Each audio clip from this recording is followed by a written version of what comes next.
Hi there crafters, thanks so much for checking out another Scraptember video. This share is all about florals, and as you can see I have had quite a bit of fun with some florals.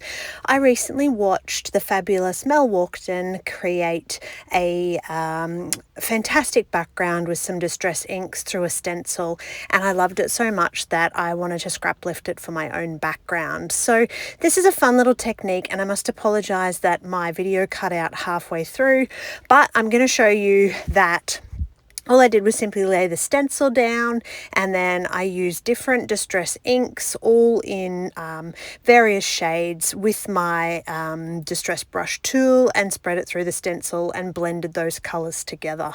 So the technique itself, if you want to go and check out Mel's video, you can find it in the Scraptember playlist. But a huge shout out to Mel, who has been watching my videos and participating in Scraptember. She has lots of fantastic scrappy inspiration on her YouTube, so make sure you check her out. Now, I didn't like that the edges sort of weren't quite blended as well as I had hoped. And this particular patterned paper didn't suit quite as well either.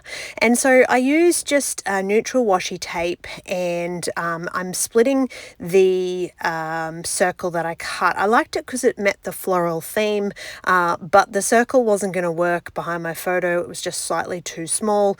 So I decided to cut it in half, and that gives me these two anchor points to cluster with. Now, as you can see, I have this little container that holds all of my different florals from lots of different collections over the years. I am not a huge floral scrapper. I absolutely adore florals on layouts, but it is not something that I can work with often. I find myself struggling to use florals, and so I chose a photo of having myself in it because I think it gives me that really great base to work from in terms of building upon.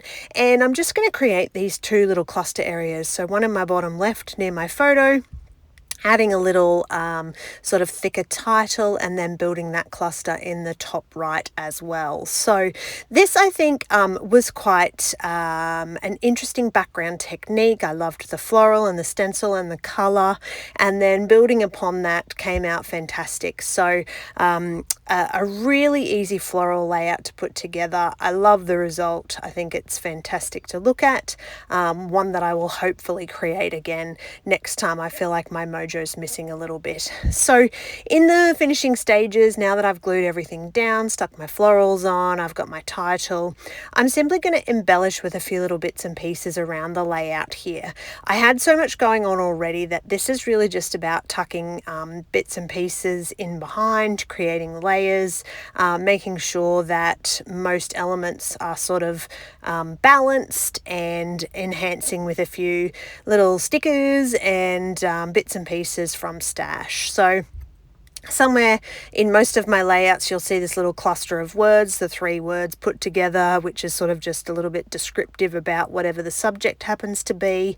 But overall, the highlight of this is that floral background inspired by the fabulous Mel Walkden, and using up some floral stash. So that's my share today. I hope you enjoyed, and thank you so much for watching.